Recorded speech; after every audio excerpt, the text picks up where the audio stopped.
Aquele 45 não vai dar para julgar, né?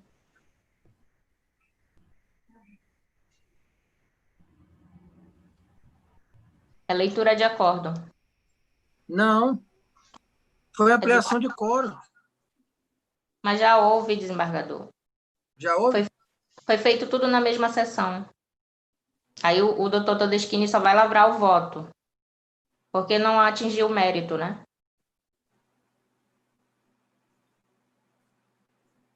Não, mas a Nélia não retromarchou, não.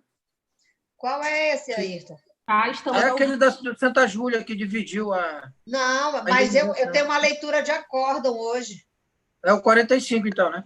Sim, senhor. Isso vai para a leitura de acórdão, né, Tânia? Sim. Deixa eu abrir logo no 45, isso aqui está muito lento.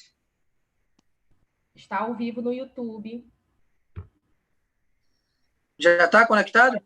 Já sim. Agora sim. Eu estou sem imagem. Como sem imagem? Tu não estás vendo a gente? Não estava, agora voltou. Bom dia a todos. Vamos dar início à nossa a 10ª sessão ordinária da Terceira Câmara Civil por videoconferência. Hoje, no dia 13/7/2020, precisamente às 9h04. Peço à senhora secretária que proceda à leitura da ata da sessão anterior. Essa dispensa. Pedido de dispensa pela desembargadora Nélia, dispensada a leitura. Tem leitura de acórdão? Tem, 45. presidente. O item 45, não é isso? Sim, eu fui voto vencido na questão da responsabilidade solidária, mas como eu decaí no mínimo, a leitura do acórdão permaneceu comigo. Então, não, eu peço permissão para fazer a leitura agora só da emenda.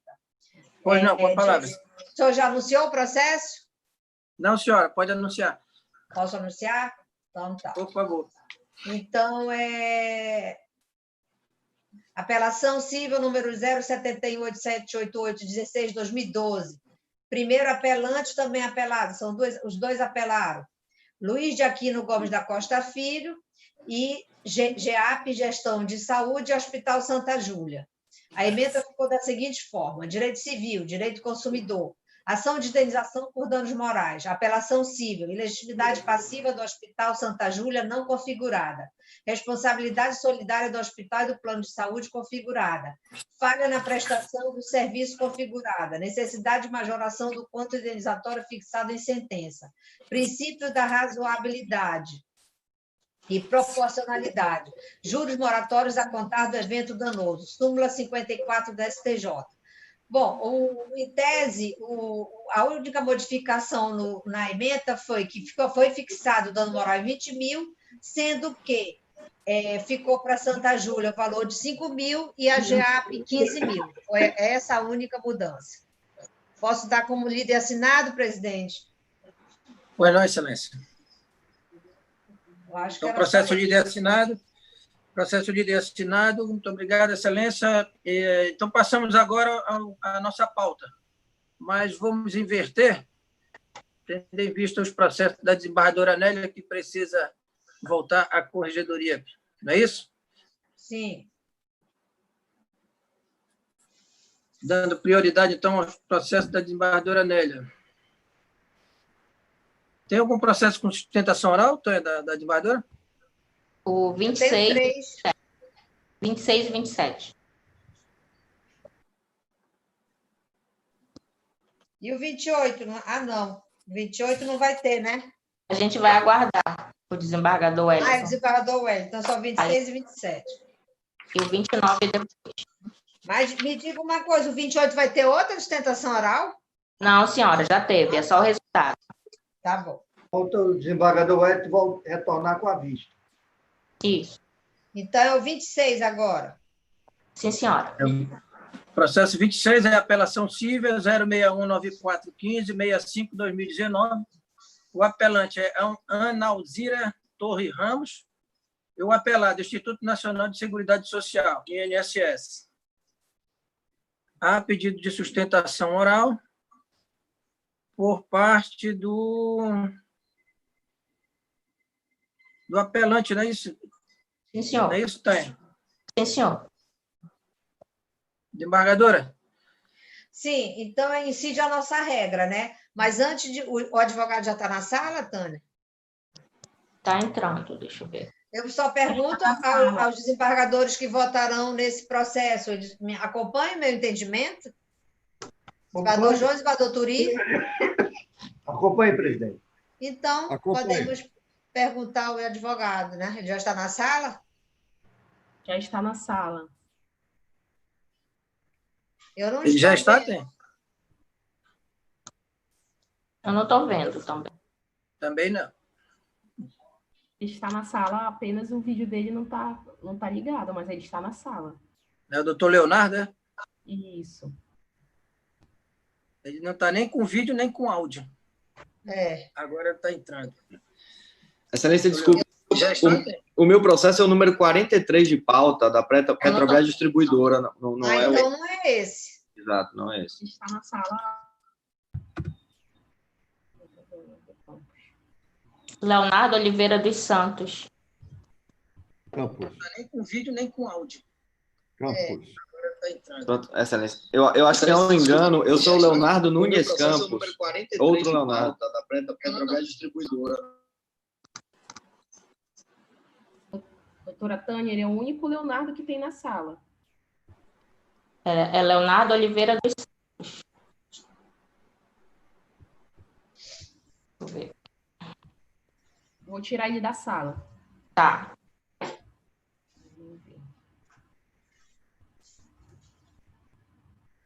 Vai ver que desistiu. Desembargadora, como está a favor dele, eu acho que não teria prejuízo, né? De nós Acho continuarmos. que não. Eu acho que não, mas, de qualquer forma, né? A gente tem que verificar se ele está ou não. Mas nós anunciamos, ele não está. Houve confusão na convocação, na intimação. Pode ser isso? Será, Tânia? Eu estou falando aqui com ele, desembargadora. Então Ele vamos disse passar para o próximo? Ele disse que é apenas em NPC, então pode julgar, desembargadora. Então vamos.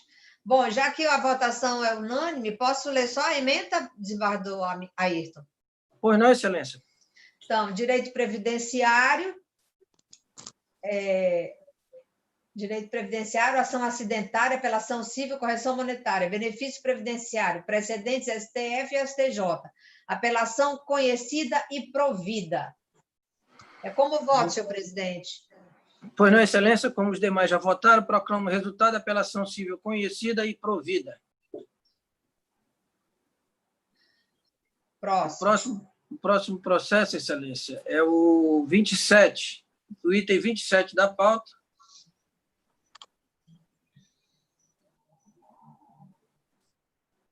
Esse que é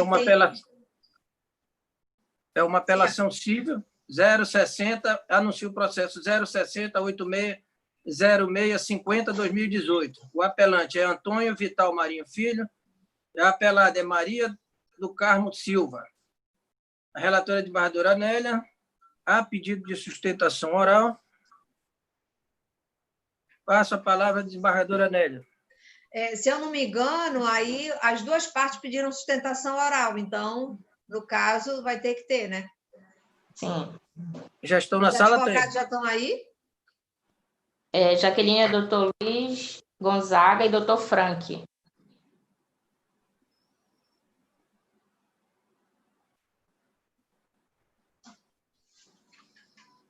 Estão entrando na sala, um momento.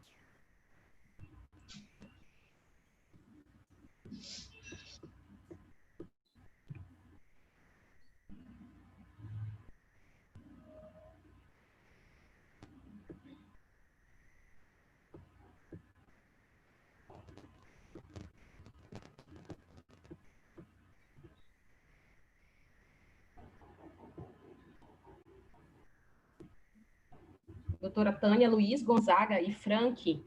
Isso. Só tem o Frank, não tem Luiz Gonzaga, não. Ainda há pouco ele estava aqui, mas agora eu Pois acho que ele disse que não consegue entrar. Eu só estou vendo o doutor Frank. Bom dia. Bom dia, doutor. Bom dia, doutor Frank.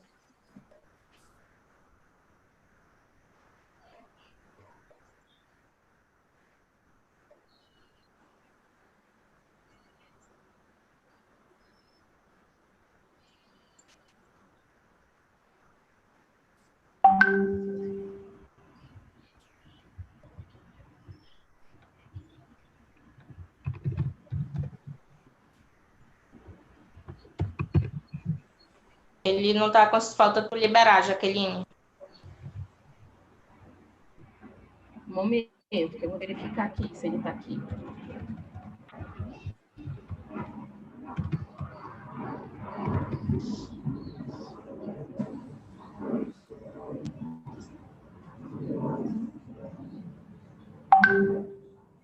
Luiz Gonzaga?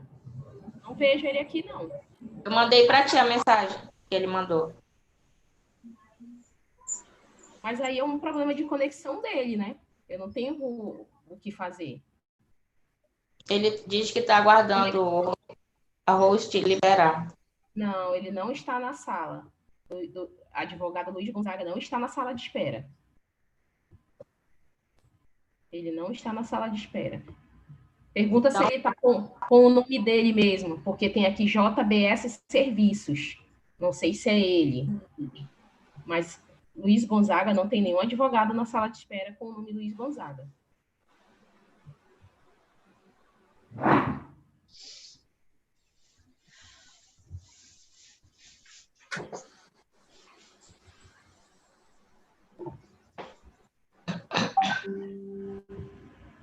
Ele está Luiz Gonzaga. Não, ele não está na sala de espera.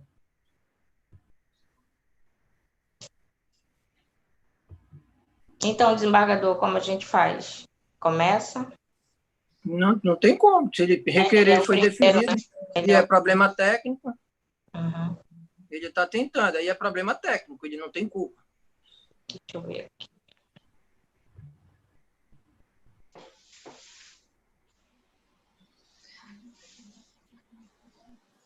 Está sem som. Desembargador João, está sem som. Vamos adiar o processo, porque a desembargadora Nélia precisa ir para a corregedoria. E aí... Porque a opção seria essa. Fosse feito no final, no decorrer da sessão, mas a desembargadora Nélia não pode esperar também. A opção seria essa se a doutora Tânia não desse o feedback de que ele não está conseguindo. Não é isso, desembargadora? A gente poderia adiar. Sim. O problema técnico. JBS, Jaqueline. Ah, sim. Agora sim. Está entrando na sala. Então, problema técnico de usuário. É.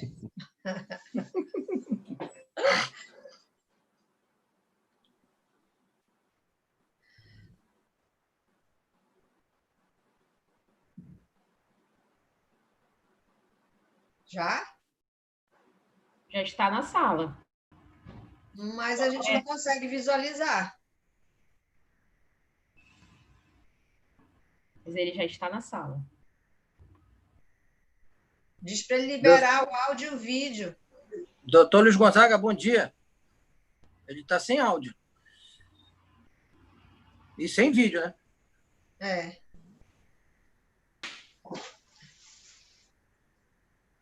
Na realidade, está liberado o áudio dele e o vídeo, só que não aparece o símbolo JBS e sem o áudio. Ele está tentando no áudio. Ele tem que liberar o áudio e o vídeo dele. Mas está liberado, aqui não está funcionando. Eu estou achando que ele está com problema de conexão de internet. Deve estar bem fraco. O áudio dele está aberto.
E aí, Tânia, alguma informação?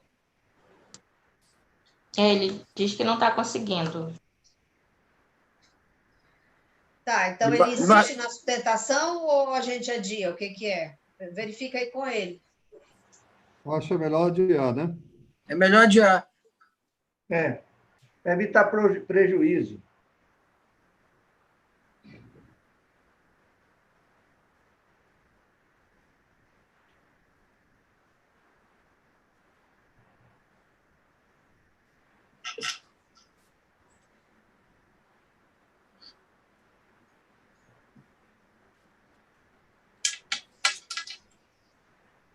Tá, eu vou falar.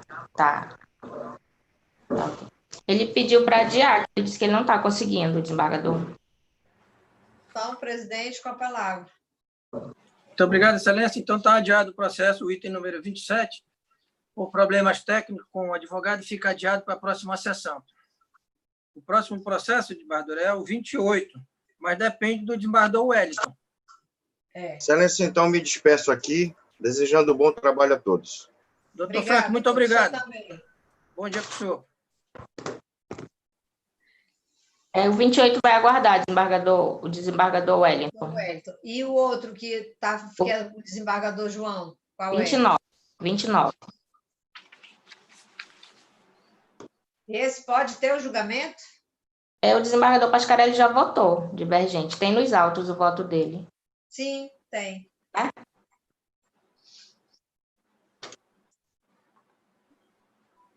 E aí, vai ter esse julgamento ou aguarda o desembargador Pascarelli? Porque ele pode querer também defender o voto dele, né? Eu acho melhor essa questão ser debatida com todos os membros. Eu também acho.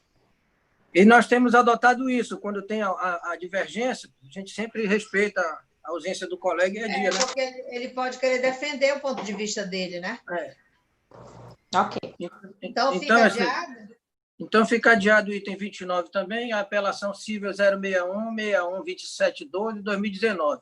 A apelante é Tarcinara, do Rosário de Souza Tavares, e o apelado é Banco Industrial do Brasil S.A. Fica adiado esse item. Desembargadora, a senhora vai aguardar? Não, eu saio, eu me despeço agora, aí a Tânia, conforme o desembargador Wellington vem ou não para a sessão, ela entra em contato comigo e eu entro de novo na sessão da terceira. Pode ser assim? Claro, Excelência. Muito obrigado. Tá, então, obrigado. Peço permissão para me retirar. Bom dia a todos e até daqui a pouco, se Deus quiser. Bom dia. Deus lhe acompanhe. E Deus fique com vocês aí. Até daqui a pouco.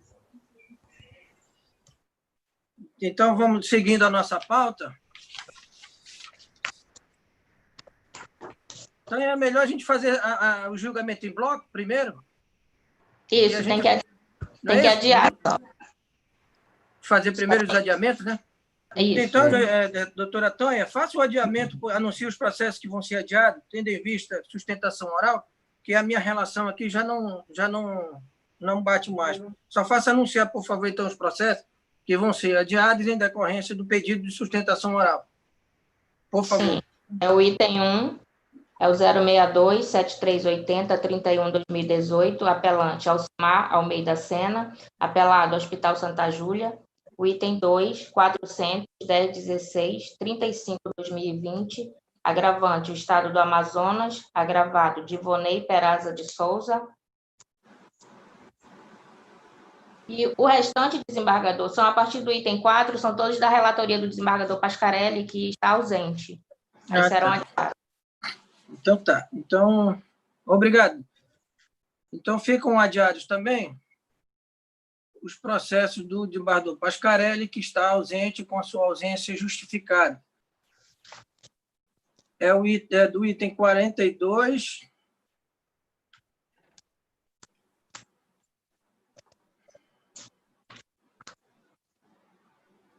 Eu pergunto ao senhor, é preciso anunciar de um por um ou basta eu dizer o... Se Vossa Excelência permitir, eu tenho os números, os itens aqui. Não, eu tenho também, que eu coloquei a relação, mas há necessidade da gente dizer? É melhor, né, para os advogados? Os números. Acho que a secretária poderia informar os números. É do 38, desembargador, porque tem sustentação oral, eu já comuniquei a todos os advogados pelo WhatsApp. Tá, então eu vou só dizer o item, que é o item número 3 da pauta, o item número 4, o item número 5, o 6, o 7, o 8, o 9, o 10, o 11, o 12, o 13, o 14, o 15, o 16, o 17, o 18, o 19, 20, 21. Esses são os itens em sequência que serão adiados. E aí aqui pula para o item 31, o item 35, o 38, o 39, o 40, o 41 e o 42. Todos da relatoria do desembargador Pascarelli, que está ausente, com ausência justificada, ficam adiados para a próxima sessão.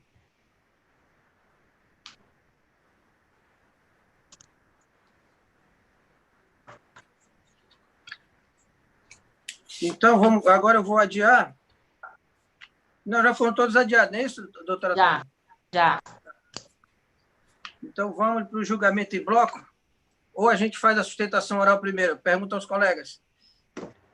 Como nós vamos ficar até o final, eu acho que os adiamentos seriam importantes, porque alguém poderia estar esperando, poderia fazer logo os adiamentos. Então, os adiamentos foram feitos todos. Agora, ou a gente faz a sustentação oral com prioridade, ou a gente julga em bloco. Sim, entendi. A gente faz a sustentação em bloco. Julgamento faz em bloco logo, né? Tá. Então, vamos lá. Os processos... Só tem o 23 e 24, desembargador. Do quê? Para julgar, porque o resto foi adiado. É do desembargador Turi e um seu, que é um embargo. A doutora Mirza também, eu vou ver se ela ainda vai entrar. É o 25. Então, não é desnecessário o julgamento em bloco. Então, vamos passaremos então para a sustentação oral. É mais prático. Sim. Porque só são 2 itens do desembargador Turi? Um dele e um seu. Senhor presidente? Pois não, excelência. Tem um processo que eu pedi a suspensão do julgamento, é o item 36. Após a sustentação oral, aliás, na sustentação oral, o ilustre advogado propôs uma questão de ordem. Qual é o item, desembargador João? 36. Podemos continuar o julgamento?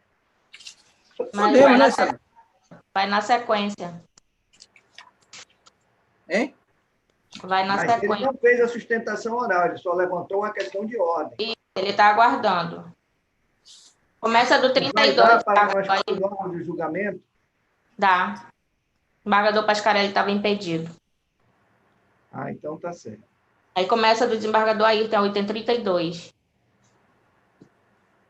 O item 32? Sim, senhor. Mas só tem esse? Não, a partir do 32. Sustentação oral, é isso? É. Tá.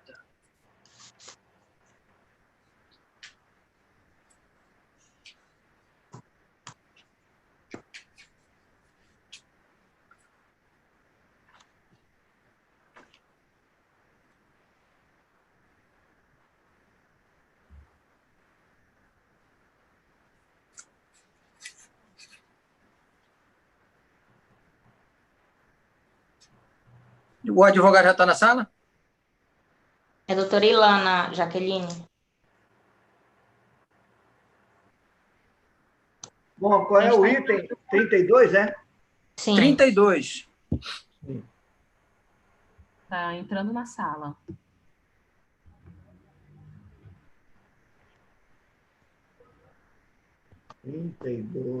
É do desembargador Ayrton, nosso presidente. Isso, são meus processos que a gente vai fazer agora a sustentação oral. Com prioridade, né? A doutora Ilana está na sala. A doutora Ilana, né? Então, doutora Ilana, bom dia. Anuncio a apelação civil 06315-0054-2017. O apelante é Banco Bom Sucesso Consignado S.A. O apelado é Cecília dos Anjos Freire Mendonça. O processo é da minha relatoria. Há pedido de sustentação oral que foi Deferido. Bom dia. Tá dando para ouvir? Bom dia, agora dá sim. A senhora é advogada do... Banco Alegre Consignado.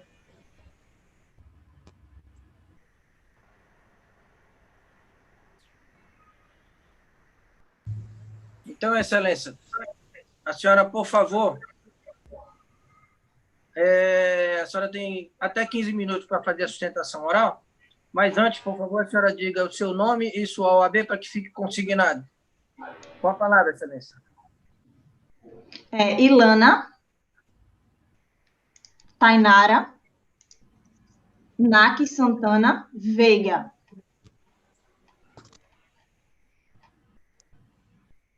Pois não, pode prosseguir. Tá dando para escutar direitinho?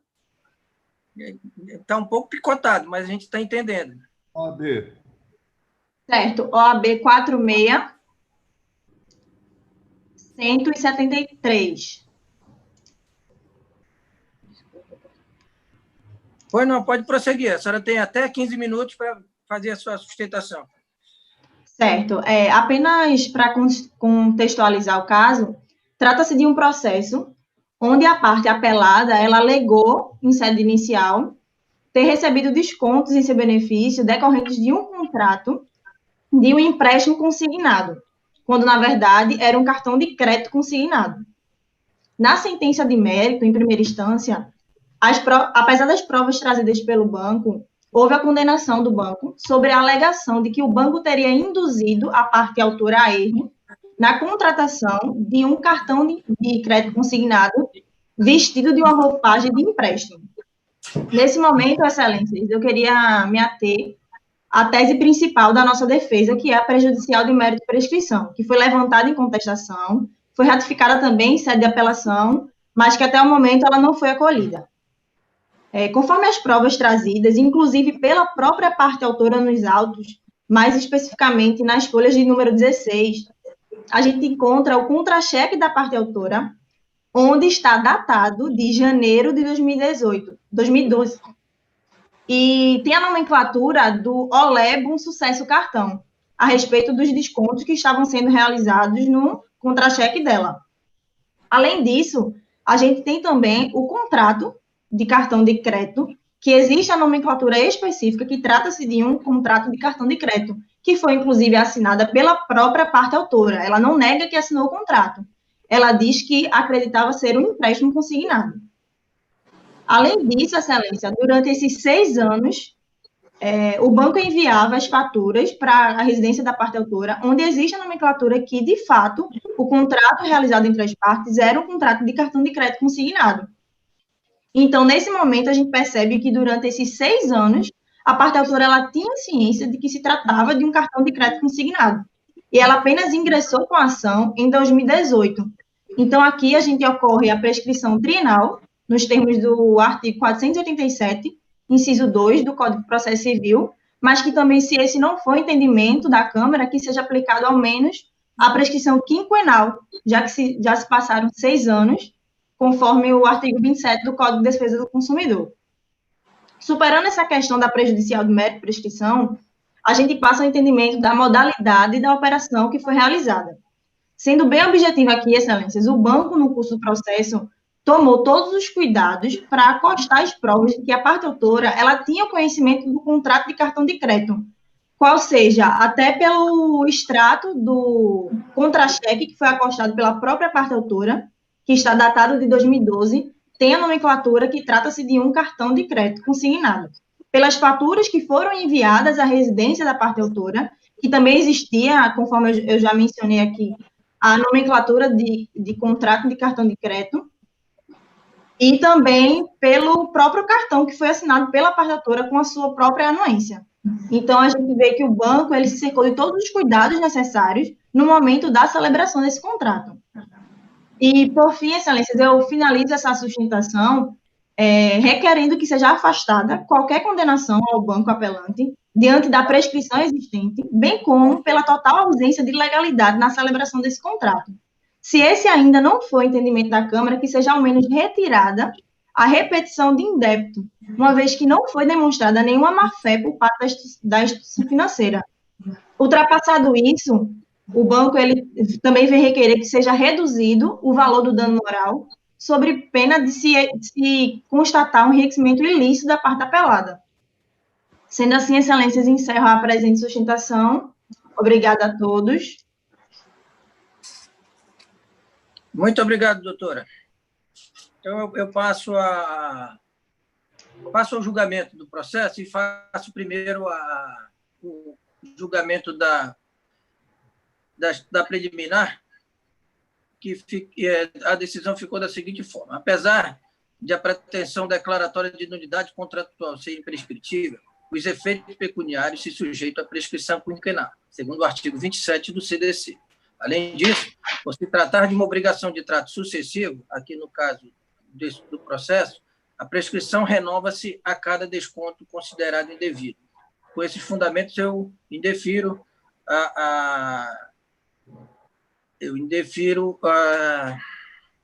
Preliminar.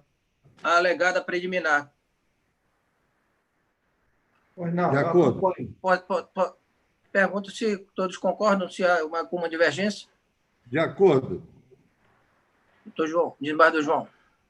Eu acompanho, presidente. Pois não, excelência. Então, eu prossigo. A teor da súmula 297 do Superior Tribunal de Justiça, às instituições financeiras é aplicado o Código de Defesa do Consumidor.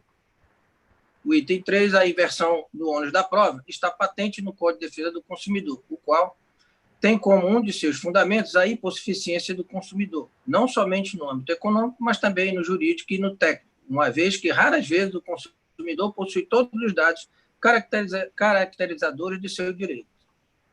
Compete à instituição financeira o dever de informar todas as peculiaridades do empréstimo oferecido, como também os termos do negócio celebrado e as cláusulas que ofereçam prejuízo ao consumidor, parte hipossuficiente do pactuário. Entendimento do artigo 6º, inciso 3º do CDC. Diante da aplicabilidade do CDC às relações bancárias, se o banco se omite quanto à demonstração cabal de que prestou todas as informações necessárias ao consumidor acerca dos pontos do contrato celebrado, não há como aliviar a sua responsabilidade civil pelos danos suportados pelo consumidor. O dano moral, neste caso, é in repsa, mostra-se patente, devendo ser mantida a condenação atribuída em sede de juízo de piso ante a aceitação do autor. O consumidor cobrado em quantia indevida tem o direito de repetição de débito, por valor igual ao dobro do que pagou em excesso, acrescido de correção monetária e juros legais. É o artigo 42, parágrafo único do CDC. Não é possível a compensação de valores, já que o contrato foi declarado nulo e os empréstimos considerados quitados, inexistindo créditos a serem compensados. Sentença mantida, apelação conhecida e desprovida. É como voto, excelência. De acordo. Senhor presidente, Pois não, excelência. eu gostaria só de fazer uma ponderação com Vossas Excelências. Em processos de igual natureza, nós temos determinado que essa devolução, no caso, a repetição de débito, Simples, né? seja feita de forma simples. E essa ponderação que eu faço a Vossa Excelência. Concordo com Vossa Excelência também, desembargador João. Não, eu acolho a sua manifestação e já adoto no meu voto. E eu não vou ter condições de corrigir agora, então eu vou pedir para ler, após proclamar o resultado, eu vou pedir para ler o acórdão na próxima sessão. Tá certo? Eu já acolho e adoto no meu voto o posicionamento de Vossa Excelência. Né? Então, fica sem a repetição de débito. De forma simples, né? De forma simples, sem dúvida, é isso. Então, fica a apelação conhecida e desprovida, proclamo o resultado desta forma. Doutora Ilana, muito obrigado, bom dia, e eu fico a leitura para a próxima sessão. Muito obrigada a todos, bom dia. Bom dia. Peço licença para me retirar. Pois não, excelência.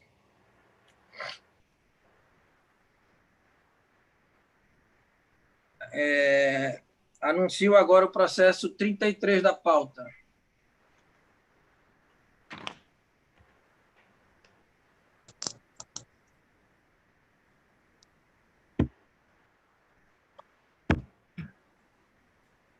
Esse aqui também tem sustentação oral. Tânia, pode já pedir para que os advogados... O já está entrando na sala, o Márcio.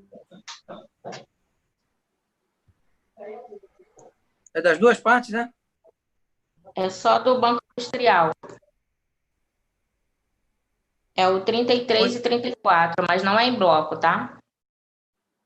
Tá, então eu vou anunciar só o item 33, que é uma apelação civil 063-2003-75-2017. O apelante é Banco Industrial do Brasil S.A., o apelado é Francisco Mesquita da Silva Filho. Eu sou o relator, eu presido e relato a pedido de sustentação oral que foi deferido pelo advogado Dr. Márcio, do Banco Industrial do Brasil. Bom dia, doutor Márcio. Bom dia, Excelência. Bom dia a todos os presentes e a todos os ouvintes neste momento.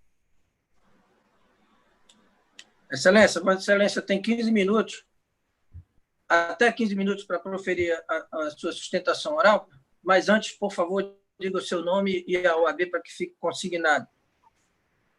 Eu sou Márcio Moitinho, sou advogado do Banco Industrial do Brasil, OAB PE 44774. Neste momento, sustento pelo Banco Industrial o processo de número 063-2003-75 de 2017, cujo autor é Francisco Mesquita da Silva Filho. Posso dar continuidade, Excelência? Pois não, Excelência, pode prosseguir. Perfeitamente. A matéria trata-se de empréstimo consignado. Relata o autor que teria feito inicialmente um empréstimo consignado, que posteriormente teria quitado o primeiro empréstimo, né, com o refinanciamento, mas que não tinha solicitado o refinanciamento, né, e um segundo valor que entrou na sua conta. Em contrapartida, o banco juntou uma documentação, que é contrato, e juntou também o documento que comprova a transferência daquele valor. O que nos traz a sustentar, Excelência, é porque o valor efetivamente fora depositado na conta informada pelo autor, inclusive a primeira conta, não é, do primeiro valor. Ou seja, houve um primeiro empréstimo e um refinanciamento. Né? Esse refinanciamento, inclusive, serviu para pagar parte das parcelas do primeiro empréstimo. O que nos assusta também foi que o autor disse que só teria percebido esse seguro desconto após 42 meses de pagamento. Então, 42 meses, Excelência, para nós, é muito tempo para que você perceba que está efetivamente fazendo o pagamento de um empréstimo. Então, o que nos move a sustentar é entender que esse valor, quando necessário pelo autor, foi procurado, né, e foi depositado na conta dele, e que foi feito uso do empréstimo depositado na conta do autor. E que depois de transcorrer tamanho lapso temporal, ainda que reclamasse que não tivesse feito isso aí, não tivesse feito o empréstimo, eu acho que o próprio lapso temporal serviria para consolidar o empréstimo. Em sentença, o Banco Industrial foi condenado a um dano moral de 10 mil e a devolução em dobro dos valores que foram descontados. O que nos leva, Excelência, a ficar extremamente onerados, uma vez que fizemos o depósito do valor quando solicitado, né? E apesar de não ter mencionado, mas tem um laudo em que fala que a letra do preenchimento do contrato e a assinatura, na verdade, não são os mesmos. Há uma menção a esse laudo. Mas, Excelência, o que nos leva, na verdade, a sustentar esse caso também, né, é o valor do dano moral, extremamente elevado, um valor de dano moral de 10 mil, no caso em que o empréstimo efetivamente foi feito e foi depositado na conta do autor. E, além disso, uma devolução em dobro de um valor que foi utilizado efetivamente. Então, Excelência, nesse momento peço para que a sentença seja reformada, seja julgada improcedente em todos os seus termos, por entender que esse contrato, o próprio lapso temporal de pagamento certamente validaria o contrato, né? Existe uma teoria, inclusive, que trata dessa questão. Então, o próprio lapso temporal valida o contrato, de que o dinheiro foi depositado na época que solicitado e foi utilizado para o autor, né? Apenas 4 anos posterior, quase 4 anos posterior ao empréstimo, né? Eu acho que seria tempo suficiente para saber que está pagando esse valor. Então, não cabe agora reclamar. E que, se Vossa Excelência entender de outra forma, né, pela procedência da ação, que o dano moral seja num patamar mais adequado, mais justo, né, porque 10 mil onera demais o banco, e que a devolução seja feita de forma simples, uma vez que se quer a má-fé. Além disso, a condenação de honorários do banco, que pedimos a Vossa Excelência nesse momento, que seja desconsiderado, uma vez que não há qualquer tipo de má-fé ou de fundamento para essa condenação. Pois rezo nesse momento, Excelência, pela improcedência da presente demanda, após apresentar tantos argumentos que efetivamente tornam o banco inocente nessa questão. Muito obrigado, doutor Márcio. Obrigado. Eu passo a leitura da ementa, que eu acho que é esclarecedora. Se preciso for, eu faço alguns outros esclarecimentos aos demais membros. Então, a ementa ficou lavrada da seguinte forma: apelação civil, ação declaratória de repetição de débito acumulada com danos morais e materiais, contratação fraudulenta, refinanciamento de empréstimo, assinatura falsa, responsabilidade civil objetiva, fixação da indenização dos danos morais, razoabilidade de proporcionalidade, compensação de valores creditados na conta do autor. O item 1, nos termos do Código de Defesa do Consumidor, é aplicável aos contratos bancários, ainda que por equiparação. É a súmula 297 do STJ. Item 2, o banco responde pelos danos decorrentes de fraudes em operações bancárias praticadas por terceiro, não se admitindo a excludente de responsabilidade, porquanto se trata de fortuito interno, devendo a instituição financeira suportar os riscos do empreendimento. Súmula 479 do STJ. O item 3, comprovada a realização de depósito em conta bancária do autor, efetuado para a liberação de um refinanciamento que nunca foi concedido, pois oriundo de fraude, deve o autor restituir o valor creditado em sua conta, compensados os valores descontados indevidamente do seu proveito. O item 4, recurso conhecido e parcialmente provido. É como voto, Excelência. Está sem som, Excelência.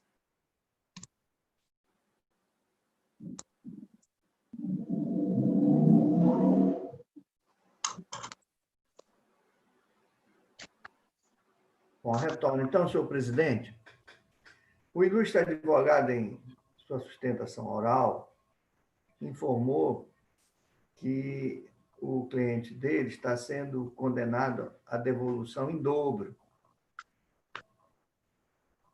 E eu não vi na ementa, mas está no corpo do voto, se você está mandando devolver em dobro, porque nós estamos no sentido da devolução ser feita de forma simples. Esse é o entendimento. E parece que Vossa Excelência está mandando compensar tudo de forma simples, não é isso? Isso. É. Na realidade, o autor da ação, não do recurso, ele tem que devolver o dinheiro que foi depositado na conta dele. Sim. Está devolvendo para o banco. Também de forma simples. E o banco também de forma simples. E, na realidade, vai compensar. Eu entendi. É porque o advogado informou que estava sendo determinado no voto, na sentença, a devolução em dobro. Ele pode esclarecer, o doutor Márcio, ele está nos ouvindo? Estou sim, Excelência. O valor fora devolvido em dobro e sustentei para que, uma vez que não há qualquer fundamento ou má-fé, para que seja devolvido efetivamente de forma simples. Estou confirmando que a sentença foi em dobro. Mas isso na sentença? Está na sentença em dobro, Excelência. Consta na sentença para ser devolvido em dobro pela parte do autor, ou seja, do tomador do empréstimo, é isso? Exatamente. Consta na sentença a devolução em dobro. Entendi. Embargador Ayrton Gentil, a minha proposição, como eu fiz anteriormente, que ambos os valores sejam feitos em compensação, a compensação de ambos os valores seja feita de forma simples. Essa é a minha proposição. E aqui, Excelência, realmente no meu voto, eu estou mandando devolver em dobro, com fundamento no artigo 42 do CDC. Mas também, como fiz no processo anterior, eu vou acolher a manifestação de Vossa Excelência, né, até para seguir o que nós já estamos fazendo na nossa Câmara, e vou corrigir o voto para trazer nesse sentido, Excelência. Tá? Eu agradeço a Vossa Excelência e estou acompanhando. Então, Excelência, mas no caso aqui, como eu vou ter que modificar a fundamentação, eu não vou nem julgar agora, eu vou pedir para que seja adiado, para que eu traga na próxima sessão, tendo em vista a colocação do ilustre advogado e de Vossa Excelência. Eu vou trazer o voto na próxima sessão, não vou ler a... Eu quero adiantar que estou acompanhando Vossa Excelência da integralidade. Tá, mas vou trazer, estou pedindo para suspender o julgamento e trazer na próxima sessão com essas devidas correções. Tá ok, doutor Márcio? Ficou esclarecido? Ficou esclarecido, Excelência, perfeitamente. Então tá. Então fica adiado esse processo, suspenso o julgamento para a próxima sessão, é o item 33. Anuncio agora o item 34, que também é do interesse de Vossa Excelência, né? Doutor Márcio. Exatamente, doutor. Exatamente, doutor.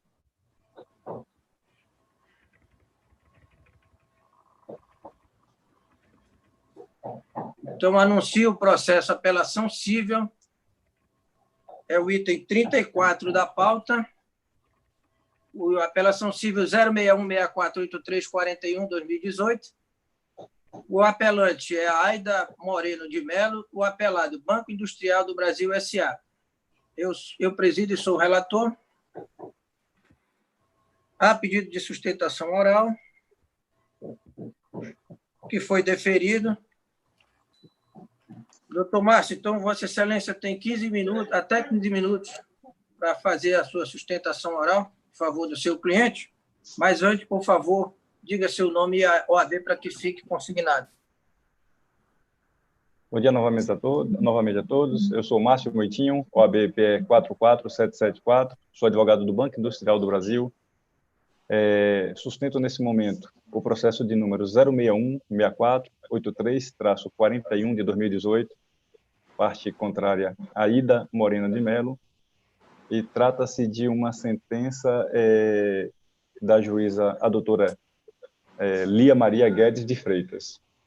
Excelência, neste caso, diferente do outro, a sentença já fora julgada improcedente. O que nos alertou para esse caso, na verdade, é que, analisando contidamente os autos, percebemos, na verdade, que a inicial é uma inicial muito genérica, né? Nós, o tempo todo, falamos das contestações que vemos por aí afora, das contestações que não abrangem a matéria, né? Que não fazem impugnação específica dos fatos. E, dessa vez, eu gostaria de dizer a Vossa Excelência, né? Que, como Banco Industrial, a gente tem muito cuidado com cada processo nosso, até porque nós não temos tantos processos Brasil afora.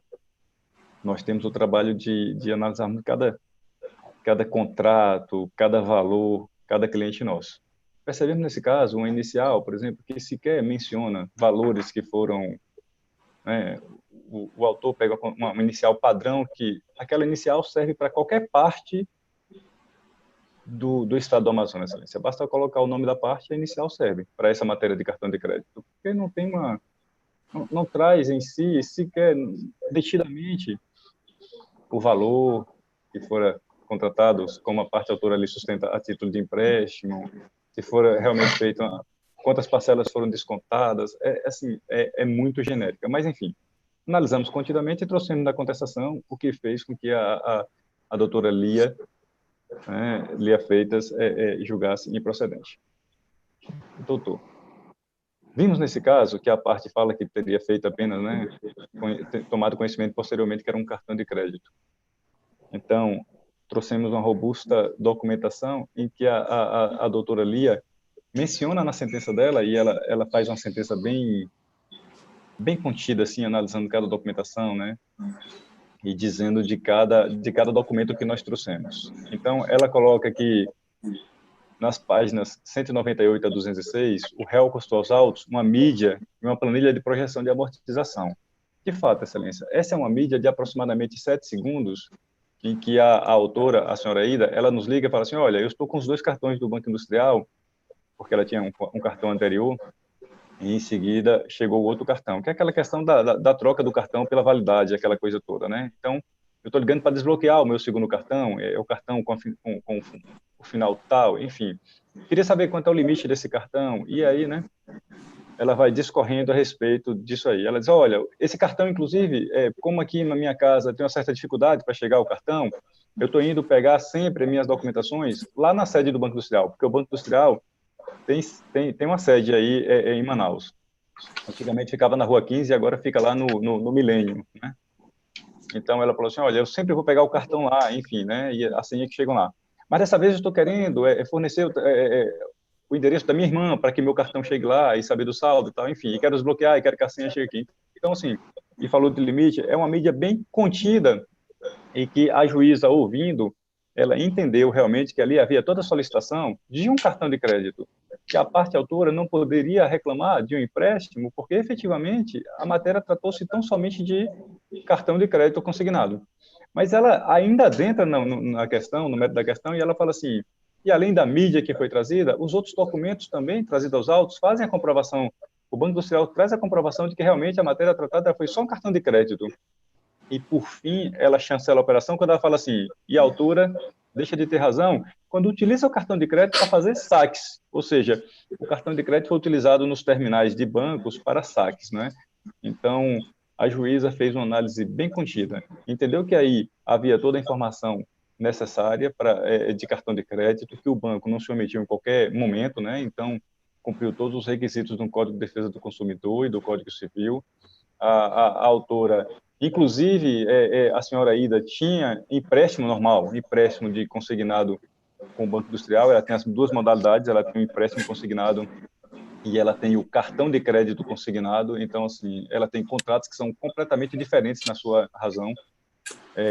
Não há como confundir tais operações. Então, Excelência, diante de uma sentença tão bem analisada, diante da utilização do cartão de crédito, diante de um áudio tão extenso em que trata-se tão somente de cartão de crédito, a autora com os cartões na mão, a autora fez uso dos cartões, pediu senha, forneceu o telefone, não resta qualquer dúvida de que essa operação é uma operação, no nosso entender, uma operação perfeita, sem qualquer falha do Banco Industrial.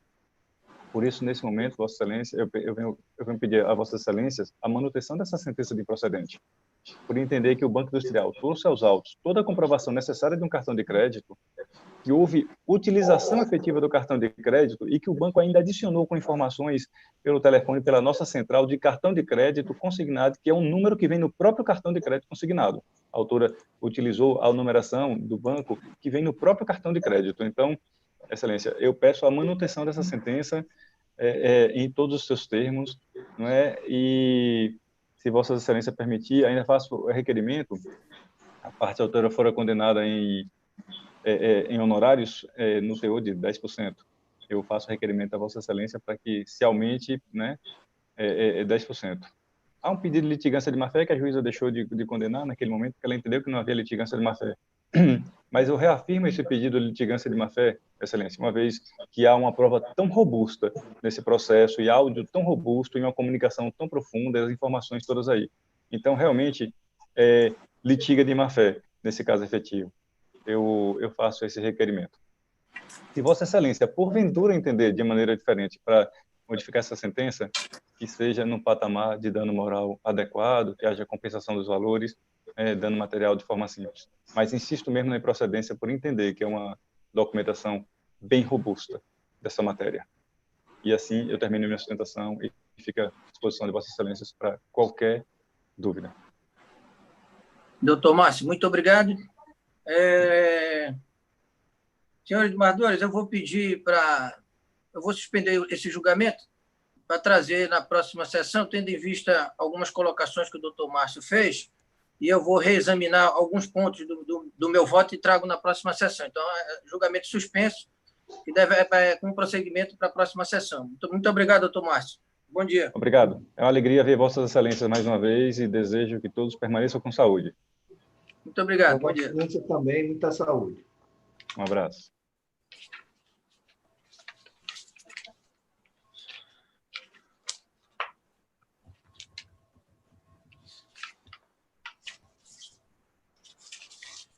Dando continuidade ao nosso julgamento, agora nós vamos fazer os processos do desembargador Turi.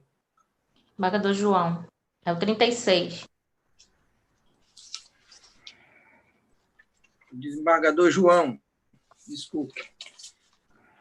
Vou chamar o processo...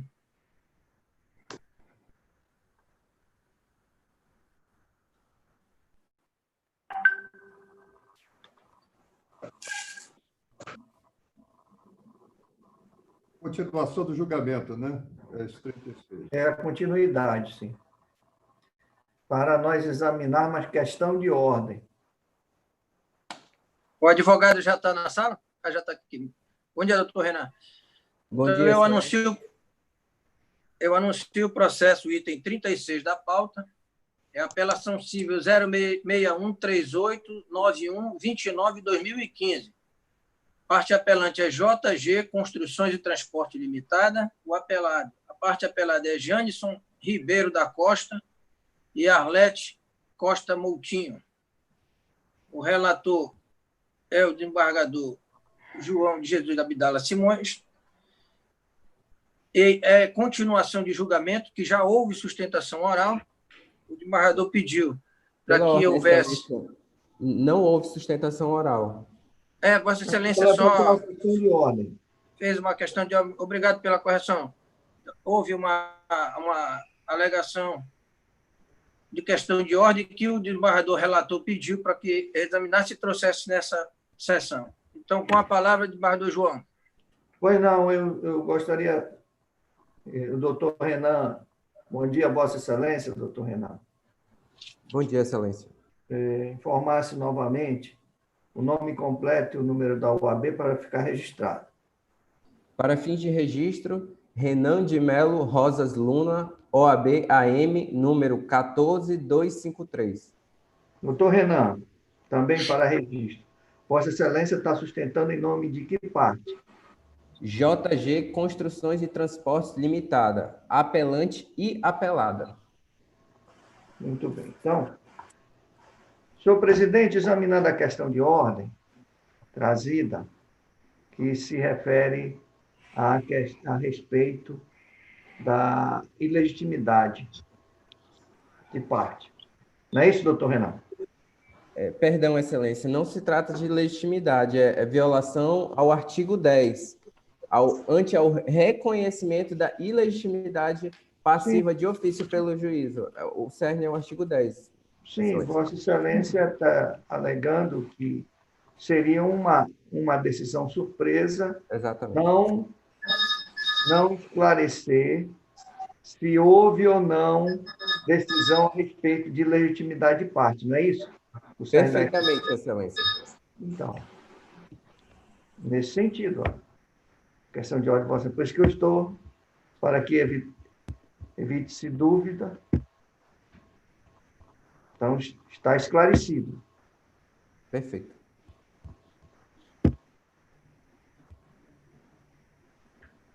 Senhor presidente, eu peço a paciência para me debruçar sobre a questão. Trazida como matéria de ordem pela apelante JG Construções e Transporte Limitada. Eu adianto, senhor presidente, Vossa Excelência, que fará parte também do julgamento, não só presidirá, assim como o desembargador Turi, também, que essa matéria está sendo tratada a partir dos itens 0203 a 0210 do meu voto, que já está disponibilizado a Vossas Excelências. E vou ler. Os pontos controvertidos envolvem as alegações, primeiro, ilegitimidade passiva da apelante. 2, necessidade de formação do litisconsórcio passivo necessário, com o chamamento do proprietário da carreta, senhor Pedro Antônio Quaresma Travassos. 3, legitimidade do proprietário do veículo.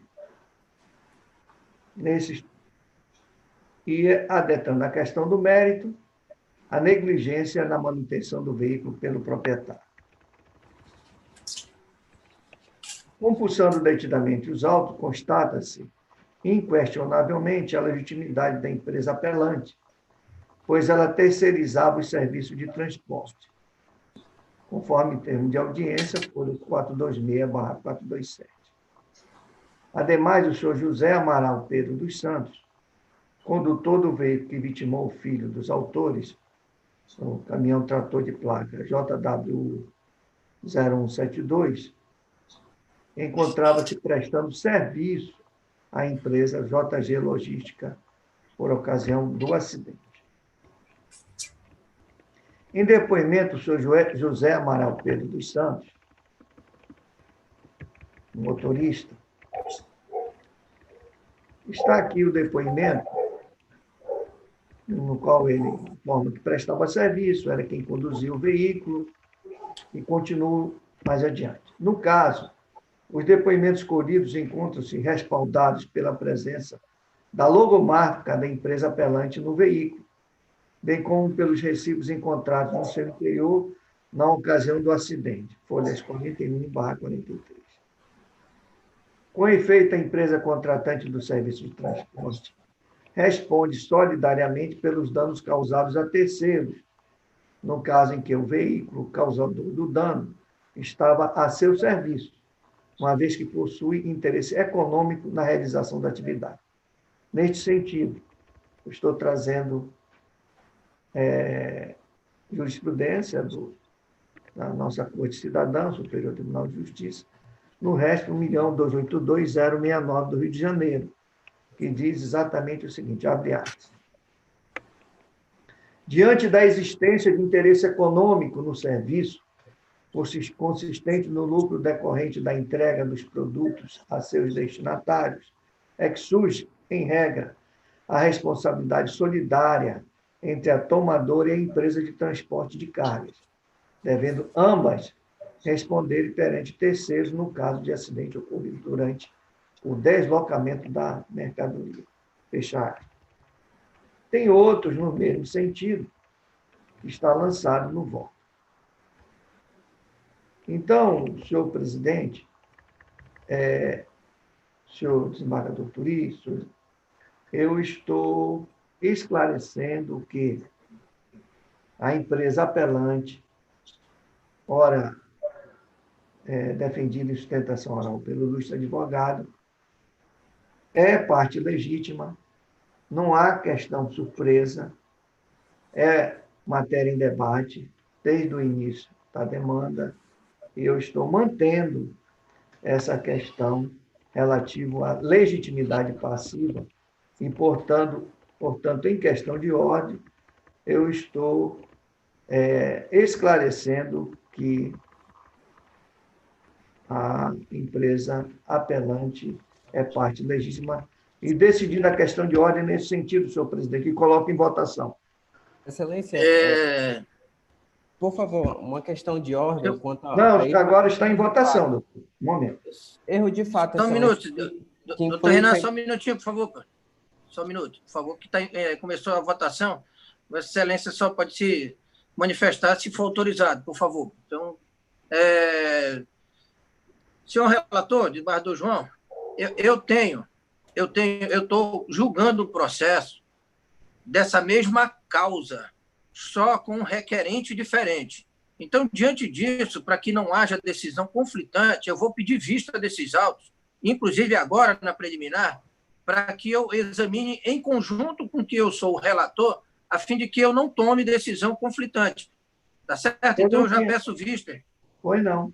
Eu acho muito importante essa reunião de processos para que nós possamos saber do inteiro teor da demanda como um todo e possamos decidi-la.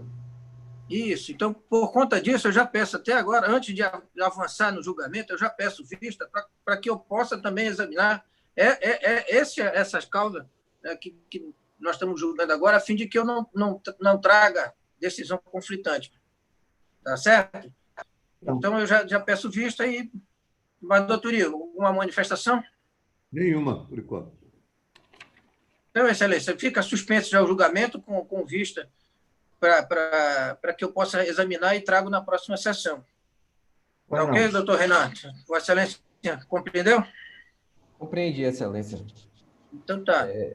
Tudo bem, obrigado. Pois não, pode falar, doutor Renan. Eu só gostaria de esclarecer que a questão de ordem ventilada, assim como Vossa Excelência irá apreciar, em que pese haver, de fato, a alegação de legitimidade passiva da apelante, a questão de ordem suscitada é concernente à ilegitimidade reconhecida de ofício pelo eminente juiz, o prolator da sentença, quanto à empresa Padrão Serviços. Então, é uma ilegitimidade passiva da proprietária da carreta que envolveu o acidente, e não quanto à apelante, que é proprietária do caminhão. Então, houve um erro de fato, mas será apreciado, e eu acautelo-me para fazer as devidas sustentações, caso necessário, na sessão seguinte. Mas doutor Renan, quando eu perguntei a Vossa Excelência, e depois nós podemos ouvir o áudio, no início da sustentação oral, que eu perguntei sobre a questão de ordem, se era a respeito da legitimidade de parte do seu cliente, Vossa Excelência confirmou. Não, Excelência. Sim. Mas não vamos entrar em debate, porque essa questão de legitimidade de parte faz parte do julgamento. E a gente vai ter oportunidade de apreciar e discutir novamente. Então, o processo fica suspenso com pedido de vista, com o meu pedido de vista, que eu trarei na próxima sessão da forma regimental. Doutor Renan, muito obrigado. Bom dia para o senhor. Muito obrigado, Excelências. Muito obrigado, senhor presidente, senhor relator. Bom trabalho a Vossas Excelências. Nós agradecemos a participação de Vossa Excelência. Bom trabalho. Muito obrigado. Doutora Tânia, dando prosseguimento no processo do desembargador João, aqueles que têm pedido de sustentação oral. 37. Ainda tem algum? 37. É o 37? Sim.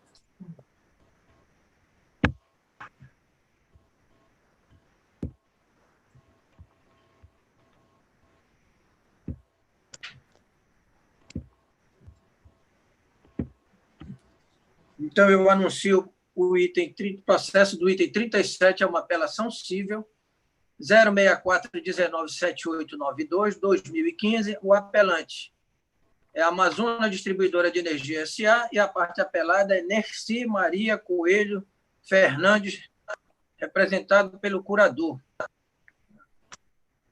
O relator, o digníssimo desembargador João Jesus Abdala Simões, há pedido de sustentação oral já deferido, pela parte da doutora Alice. Não é isso, doutora? Isso, Excelência. Bom dia, doutora. Bom dia, Excelência. Eu passo a palavra a Vossa Excelência, desembargador João. Pois não. A doutora Alice Velgert, está certo, doutora? Isso, Excelência. Doutora Alice, Vossa Excelência vai fazer sustentação oral em nome de quem? Da Amazonas Energia S.A. Pois não. Então, já anunciado o processo, Vossa Excelência, para fim de registro, informar o nome completo, o número da OAB, e após, Vossa Excelência tem um prazo de até 15 minutos para fazer a sustentação oral, a partir de agora. Certo, Excelência. Alice da Silva Velgert, OAB-AM 12614. Primeiramente, bom dia. Cumprimento esta corte na pessoa do presidente, estendendo o cumprimento aos demais desembargadores, bem como aos colegas internautas desta sessão. Excelências, o presente processo, ele é uma ação declaratória ajuizada pela apelada em face da apelante, com a finalidade de declaração de nulidade de supostas cobranças indevidas e danos morais e danos materiais. Após a instrução do feito, o juízo de primeira instância julgou parcialmente procedente os pedidos autorais, condenando esta apelante nos seguintes termos. Declarou a nulidade do procedimento de faturamento da média das faturas de consumo da unidade consumidora, referente aos meses de junho, julho, agosto, dezembro de 2014, fevereiro, março e abril e maio de 2015. Reconheceu a ocorrência de excesso na cobrança nos valores das faturas relativas a junho de 2014 a setembro de 2015, declarando por via oblíqua como devido o valor médio de consumo de R$ 155,80 e determinou a restituição em dobro dos valores pagos nas faturas de consumo relativas a junho de 2014 e setembro de 2015, em quantia não superior a R$ 155,80. E, por fim, condenou a concessionária ao pagamento de indenização por danos morais no valor de R$ 10.000. Desse modo, excelências, em razão dos excessos cometidos pela respeitável sentença ACO, esta concessionária de energia ela apresentou apelação.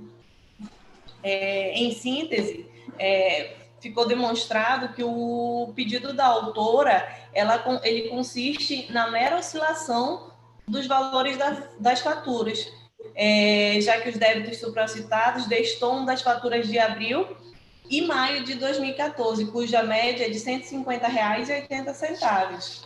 Excelências, cumpre registrar que o mero fato do valor de medição variar mês a mês, em hipótese alguma, indica que há alguma irregularidade nas faturas, muito pelo contrário.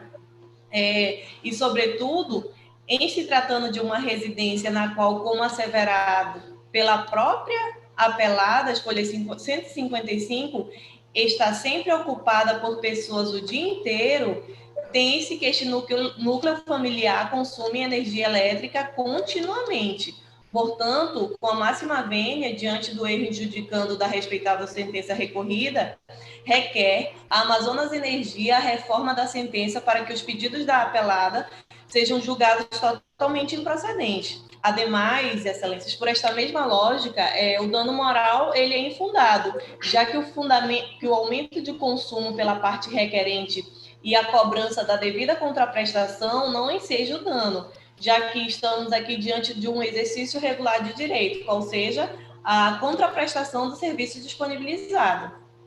Contudo, caso não seja esse o entendimento de vossas excelências, essa concessionária requer a redução do quanto indenizatório, já que o valor de R$ 10.000 vai de encontro ao que vem sendo fixado por esta egrégia corte, estando em desconformidade com os princípios da razoabilidade e proporcionalidade, levando às especificações do caso em tela. Desse modo, a decisão proferida pelo pelo juiz ACO de primeira instância deve ser reformada, devendo esta Igreja Câmara considerar o caso concreto, sobretudo no que concerne à fixação do dano moral. Por fim, esta concessionária requer a reforma da sentença de primeiro grau e registro, que é uma honra para esta patrona a defesa desta concessionária de energia, que atende aos interesses da população amazonense cada vez com mais avanço e desenvolvimento tecnológico. Excelência concluiu? Sim, Excelência. Eu agradeço a Vossa Excelência, presidente, e peço a permissão para leitura do voto. Pois não, Excelência, pode prosseguir. Apelação civil, ação declaratória de inexigibilidade de débito, combinada com danos morais e materiais, fornecimento de energia elétrica, resolução normativa ANEEL, número 414, artigo 87. Cobrança por média aritmética, medida excepcional, necessidade de comprovação, ausência de interrupção do serviço, valor excessivo nas demais faturas,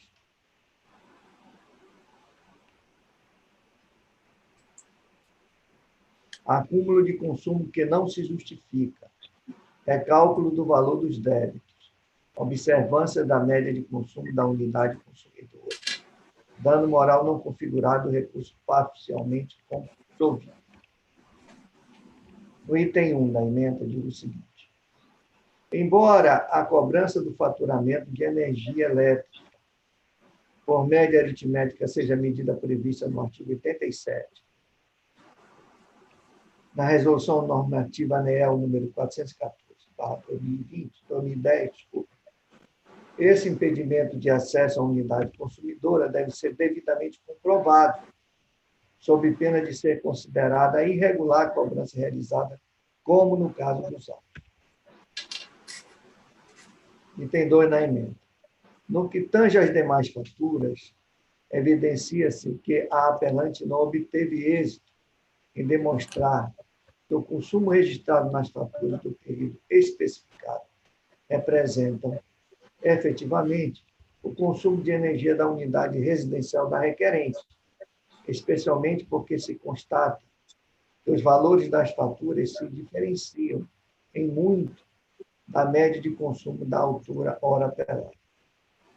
Portanto, conclui-se assistir razão à autora quanto à alegação de excesso de cobrança nos valores das faturas de energia elétrica dos meses de setembro de 2014, outubro de 2014, novembro de 2014, janeiro de 2015, junho de 2015, julho de 2015, agosto de 2015 e setembro de 2015, cabendo o ressarcimento em dobro dos valores acima do consumo de 373 kWh. Por fim, descabe o pedido de indenização por dano moral pela cobrança indevida de consumo de energia elétrica, porquanto não comprovados atos lesivos aos direitos da personalidade do consumidor, aptos a gerar o dever de reparação. Apelação conhecida e parcialmente provida. É o voto, senhor presidente. Pois não, excelência, em discussão, desembargador Turi. Voto inteiramente com o voto do digno relator. Eu também acompanho o eminente relator. Portanto, proclamo o resultado por unanimidade de voto, recurso parcialmente conhecido e parcialmente provido.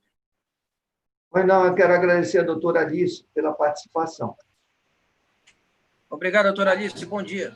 Bom dia, obrigada. Lá tem outro, desembargador, 44. Tem o item 44, que é da relatoria do desembargador Turi. A doutora Alice também requereu a sustentação oral. Então, para aproveitar a presença dela, vamos julgar o item 44.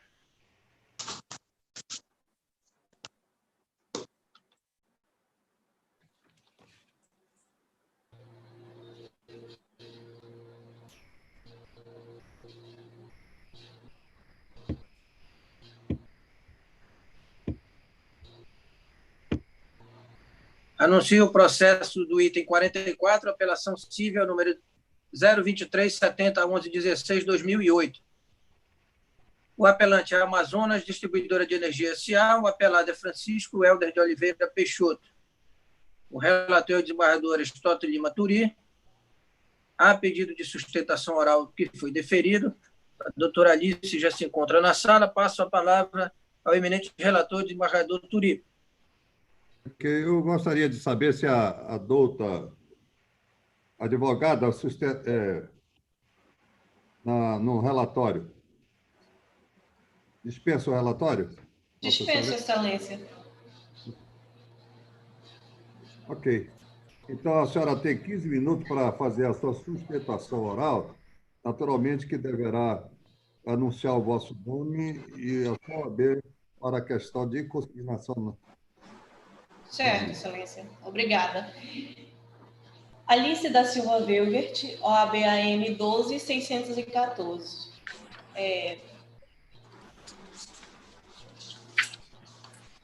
Cumprimento mais uma vez esta corte, bem como os demais colegas internautas desta sessão. Excelências, o processo, ele trata de ação indenizatória julgada procedente em primeira instância e que veio a condenar a apelante com relação à reparação por danos materiais, afastando a denunciação da lide suscitada na contestação em face da empresa responsável, qual seja a Serviçam. Ela é a responsável contratual e legal pelos danos causados à apelada relacionados à condução de veículos envolvidos no acidente que deu origem à presente demanda. Cumpre observar, excelências, que apesar dos requerimentos feitos pela apelante e da extensa prova acerca da responsabilidade pelo acidente ocorrido, o juiz Acó entendeu por não acolher a denunciação à lide da empresa Serviçam. Conforme exposto nas razões do recurso de apelação, a presente demanda ela foi ajuizada antes da vigência do Código de Processo Civil de 2015, de maneira que se consubstancia o que dispõe o artigo 70, inciso 3 do antigo Código de Processo Civil, qual seja, a denunciação da lide é obrigatória, inciso 3, aquele que estiver obrigado pela lei ou pelo contrato a indenizar em ação regressiva o prejuízo do que perder a demanda. Com fulcro na legislação vigente e devidamente resguardado pelo contrato, a apelante requereu a denunciação da lide reiteradamente em face da empresa Serviçam, o que foi apreciado em momento oportuno, as folhas 131, e posteriormente restou desacolhida na sentença que ora se combate. Em face dessa decisão, foi interposto agravo retido, conforme folhas 133 e 135, de acordo com a previsão do artigo 523 e seguintes do CPC de 73, de maneira que se faz necessária a sua apreciação para reconhecer a obrigatoriedade da denunciação da lide, da empresa Serviçam, devendo retornar os autos à primeira instância para que se proceda à citação da denunciada e tenham feito seu devido processamento. No mérito, a apelada expôs suas razões recursais, levando em consideração a teoria do risco administrativo. Conforme demonstrado em sede de apelação e contestação, não existe e não restou demonstrado qualquer ilicitude nos atos praticados pela apelante que possam infringir qualquer tipo de responsabilidade no caso em tela, sobretudo porque decorrente de culpa ou dolo exclusivo de terceiros ou da própria vítima, excelências. Necessário se faz ainda colocar a previsão constitucional do artigo 37, parágrafo 6º, no qual as pessoas jurídicas assevera que as pessoas jurídicas de direito público ou privado prestadoras de serviço público só responderão por danos causados por seus agentes, o que não ocorreu no caso em dela. Ademais, é necessário observar que restou claro que não existe um nexo causal entre qualquer conduta desta concessionária de energia e o dano ocorrido.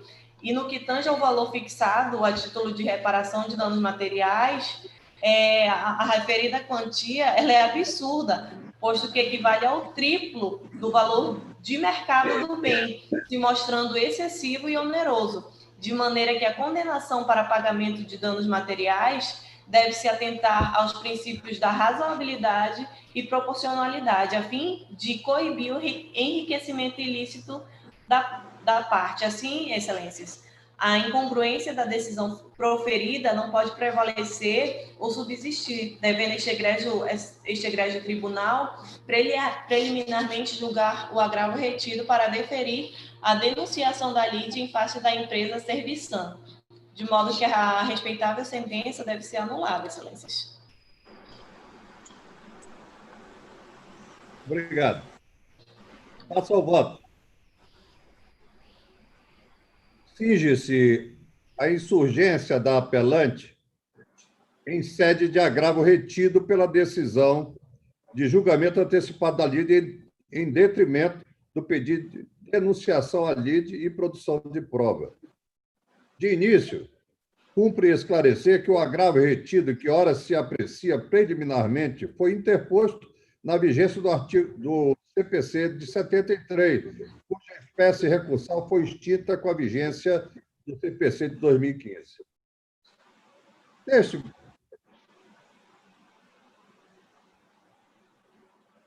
Um momento.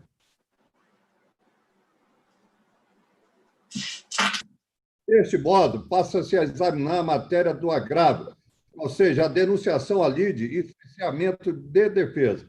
Em suas razões no agravo retido, o apelante aponta a não apreciação do magistrado do pedido de denunciação à lide da empresa Serviçam, frente ao contrato de prestação de serviço firmado com a Amazonas Energia S.A. para prestação de serviço firmado com a Amazonas para a prestação de serviço de atividade fim, e que, por ocasião do acidente automobilístico, que culminou em prejuízo ao apelado, o condutor do veículo era preposto da empresa. Contou ainda que, a despeito do pedido de oitiva de testemunhas e recomposição do acidente, o julgador entendeu pelo julgamento antecipado da lide e prolatou a sentença. Analisando detidamente o caderno processual, verifica que a insurgência do apelante não merece prosperar, visto que a responsabilidade civil das empresas concessionárias prestadoras de serviço público é objetivo, a qual, embora o contrato com a empresa terceirizada, mantém sua responsabilidade perante terceiro, vítima de ação ilícita e em que culmina em prejuízo material evidente. Nesse passo, não há que se falar em denunciação à lide da Serviçam, posto que poderá a apelante manejar a ação regressiva em face da terceirizada, se assim optar. Portanto, o sistema processual civil oferece alternativa àquele que, por força de contrato, transfere a responsabilidade do dano eventualmente causado, contudo, perante a vítima, a proteção jurídica confere mediante a teoria do risco administrativo assumido pela concessionária. Nesse contexto, relaciona-se vários lugares. Igualmente, quanto ao cerceamento de defesa, a alegação da polícia está desprovida de razão bastante. Isto porque o magistrado pautou-se em prova suficiente de culpa do condutor do veículo a serviço da apelante na ocorrência do evento danoso. Desta forma, irrelevante que se colhesse eventual depoimento de testemunhas, visto que as provas documentais apontam incontestes para a culpa do condutor do veículo em prestação de serviços da apelante. Veja-se que os pontos controvertidos que versam sobre a matéria de direito dispensam a produção de demais provas, que, pela natureza da relação jurídica de direito material, não se vislumbram imprescindíveis. Ademais, cabe ao magistrado a condução da instrução processual, valendo-se da livre apreciação da prova, indeferindo requerimentos protelatórios.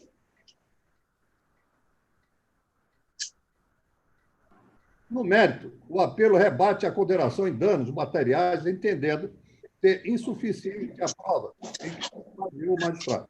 Igualmente, o apelo não prospera. O boletim de acidente de trânsito produzido pela Polícia Rodoviária Federal é claro ao mencionar que a via do local do acidente se encontrava em boas condições de tráfego, com acostamento, sem a realização de obras no local, seca e com boas condições de visibilidade.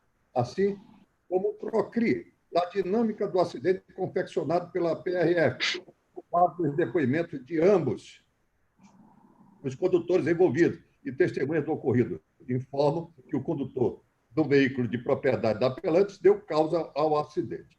Portanto, não há que se falar em cerceamento de defesa ou insuficiência da prova. Ao contrário, estando o magistrado convencido por meio dos elementos inscritos nos autos, conduzidos por autoridade policial estatal, a qual detém presunção de legitimidade, não é suficiente o inconformismo da apelante com a conclusão da prova, a fim de se afastar o valor. Nesse sentido, a jurisprudência aceitou vários entendimentos. Vou deixar de ler para não cansá-lo.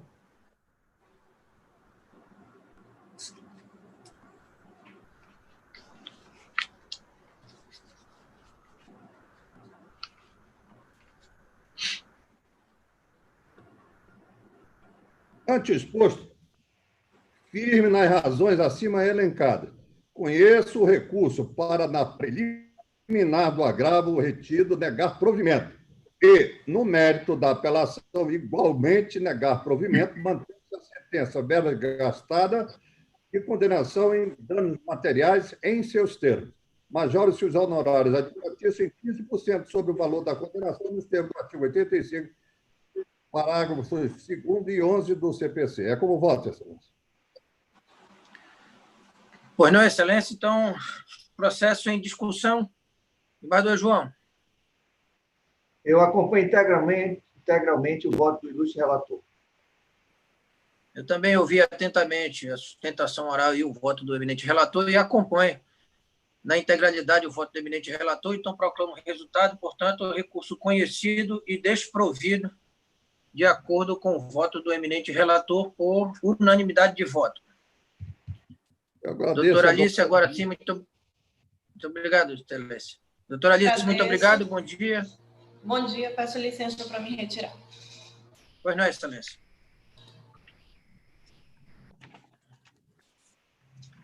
Doutora Tânia, dando continuidade, tem processo de desembargador ainda para... Tem, o 43, mas só dá preferência para a doutora Mirza, que ela só tem um, é o 25. 43, né? É, Tá. mas primeiro o 25. Doutora Mirza, bom dia, seja bem-vinda. Bom dia, desculpem a todos, eu não tinha recebido sequer o livro, tá? Aí o Edivaldo agora que me comunicou e passou o livro. Como não chegou o livro, eu achei que o processo de hoje não estaria pautado para hoje. Por isso que eu estou entrando agora atrasada. Eu peço desculpa a todos. Não tem problema, Excelência. É sempre bem-vinda, sua presença aqui. Misa. Bom dia a todos. Qual é o item do processo da doutora Misa? 25. 25, né? Quem faz parte desse julgamento, presidente? Só um minutinho, Excelência. Não estou conseguindo vislumbrar no nosso processo, esse processo aqui. É o 25, é o embargo de declaração. Embargo de declaração, é o 25. Doutora Tânia, quem faz parte desse julgamento, doutora Tânia? Desembargador João e desembargador Turi. Tá. Então, eu anuncio o processo embargo de declaração número 0007342-16/2019. O embargante é o Estado do Amazonas, o embargado é Francisco de Souza Valares. A relatora é a eminente desembargadora Mirza Thelma, que ela vota pelo desprovimento do recurso.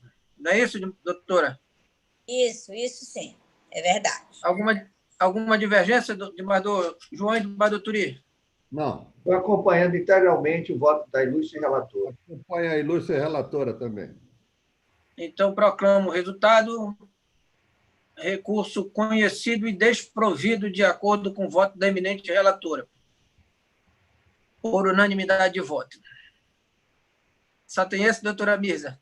Só, e como eu só tenho esse, eu também desejo a todos uma boa início de semana, tá? E peço permissão para me retirar.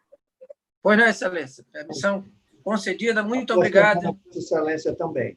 Até mais, doutora Mirza. Parabéns, desembargador João, pela posse na escola. Muita saúde. Muito obrigado. Saúde para todos nós. Tenham todos uma boa semana. Amém. Obrigado, igualmente.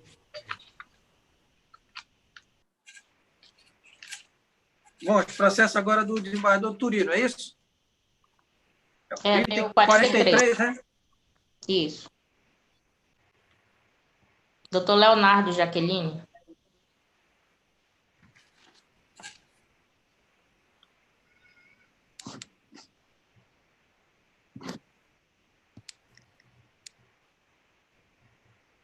Bom, o doutor Leonardo já está na sala. Bom dia, doutor Leonardo. Bom dia, Excelência. Então, eu anuncio o processo. É apelação civil número 021-349877-2012, em que o apelante é Petrobras Distribuidora S.A. e o apelado é o Estado do Amazonas. O relator é o eminente desembargador Aristóteles Lima Turi. Há pedido de sustentação oral por parte da Petrobras, não é isso? Doutor Leonardo, que está na sala. Desembargador Turi, com a palavra. Obrigado, senhor presidente. Qual é o item, senhor presidente? Desculpe. 43. 43, obrigado. Eu pergunto ao ilustre advogado se dispensa a leitura do relatório. Dispenso, Excelência. Então, com a palavra, Vossa Excelência, pelo prazo regimental de 15 minutos, e, primeiramente, o senhor anuncia o vosso nome e a sua OAB para ficar constado. Com a palavra, Vossa Excelência. Leonardo Nunes Campos, OAB BA 30972.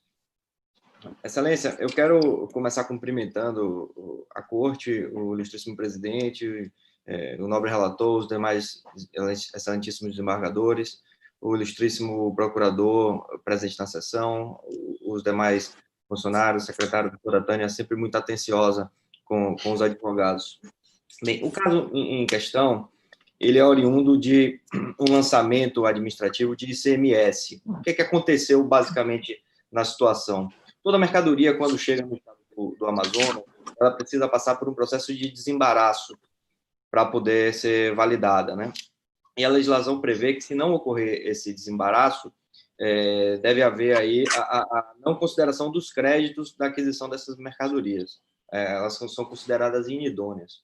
Nesse caso presente, o que aconteceu foi que o desembaraço ocorreu, mas ocorreu de forma extemporânea, ocorreu após decorrido o prazo legal para que ele pudesse ser feito. Isso é um fato incontroverso nos autos, ou seja, houve o desembaraço, no entender da apelante, confirma que a operação aconteceu, porém, isso foi feito, essa obrigação acessória foi feita de forma extemporânea, após o decurso do prazo. Pois bem, a fiscalização do Estado entendeu que, em função desse não desembaraço a tempo, o crédito tomado pela empresa em função da compra das mercadorias não poderia ser tomado. Então, ele glosou o aproveitamento de crédito e impôs uma multa de 50% do valor do crédito tomado. Uma multa que decorre do fato de ter tomado crédito de aquisições consideradas inidôneas. O processo tramitou na esfera administrativa, foi alvo de execução fiscal, devidamente garantido, alvo dos embargos à execução. A sentença de primeira instância dos embargos à execução reconheceu que o crédito poderia ser tomado e que deveria haver uma multa por descumprimento de obrigação acessória. Então, ela exonerou a Petrobras Distribuidora do pagamento do tributo, mas manteve a multa do lançamento administrativo, que, como eu já pude dizer, é uma multa decorrente da tomada dos créditos. O que é o objeto da apelação da Petrobras Distribuidora? Primeiro, a Petrobras Distribuidora concorda com o fato do crédito tributário, do tributo não ser devido e que se poderia tomar o crédito. E entende a Petrobras Distribuidora que a multa a ser aplicada não pode ser a multa pela tomada de crédito inidôneo, que a multa a ser aplicada teria que ser uma multa pelo cumprimento da obrigação acessória de proceder ao desembaraço, que, como visto, foi feito posteriormente. Então, a parte remanescente da cobrança, que seria a multa, a Petrobras Distribuidora entende que a multa aplicada não é correta, que a multa aplicada foi do artigo 101, inciso 2, a linha G da Lei Complementar 1997. A Petrobras Distribuidora entende que deveria ser a multa do artigo 101, inciso 68, vigente à época, que impunha uma multa de R$200 por documento, na hipótese de, na verdade, R$200 por documento em que houve o atraso no registro, na hipótese em que o imposto não seja devido, que é justamente a hipótese dos autos. Então, excelência, eu não quero me alongar, o caso, a questão de fato é simples, existe uma controvérsia jurídica aí a respeito da possibilidade de aproveitamento do crédito, que já foi dirimida em primeira instância pela possibilidade. Resta, na apelação da Petrobras Distribuidora, a discussão da multa, que, como visto na visão da apelante, essa multa está equivocada e também deve ser alvo de anulação. Então, a BR Distribuidora pede que seja o recurso de apelação julgado procedente, para que, além do tributo, seja reconhecido que a multa aplicada não é devida. Excelência, encerro a apresentação agradecendo a atenção de Vossas Excelências. Muito obrigado, Excelência. Pode prosseguir, doutor Turi. Presidente, eu vou fazer a leitura, vou voltar pela ementa, porque ela é bem esclarecedora. Conforme fosse, tiver ter mais esclarecimento, eu farei, ok? Pois não, Excelência. Pode prosseguir. Obrigado, Excelência.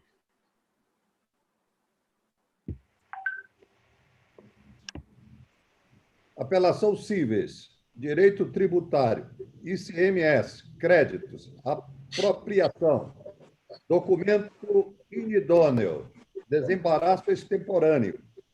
Primeiro apelo, multa, pertinência, obrigação acessória não cumprida, artigo 113, parágrafo 3º do CTN.